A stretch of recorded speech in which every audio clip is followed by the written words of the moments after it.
Prohibition has often been thought of as a joke. It wasn't enforced. Well, it was enforced against particular selected communities.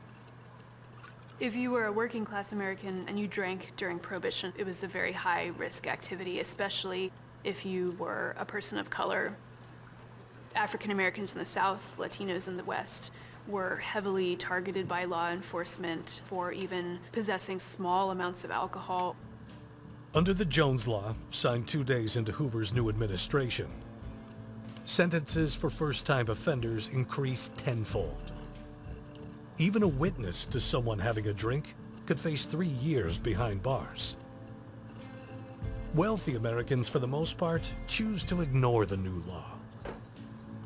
But for working-class Americans, the consequences of these new harsh laws are devastating. Seeing father of 3 sentenced to 15 years for having a pint of alcohol, headlines like that did not do any favor for the prohibitionists. President Hoover, however, is unswayed. Hoover called for the expansion of the prison system, the elevation of the prison system to the Federal Bureau of Prisons. He established the Federal Bureau of Narcotics and the First Nations Narcotics Czar. He established the first large-scale national crime commission. Prohibition violators, by 1930, were the largest class of long-term violators in federal prisons.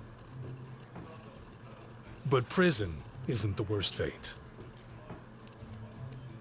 Minority Americans are stalked by vigilante organizations operating under the guise of prohibition enforcement. The most infamous and brutal is the Ku Klux Klan.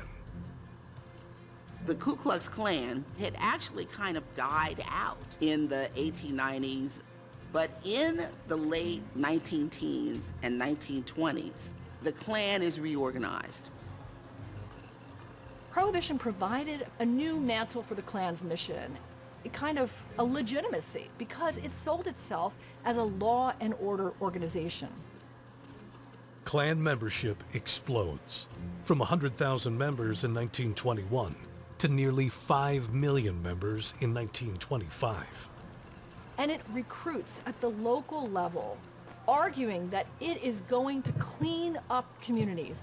It's going to get rid of bootleggers. It's going to get rid of liquor law violators.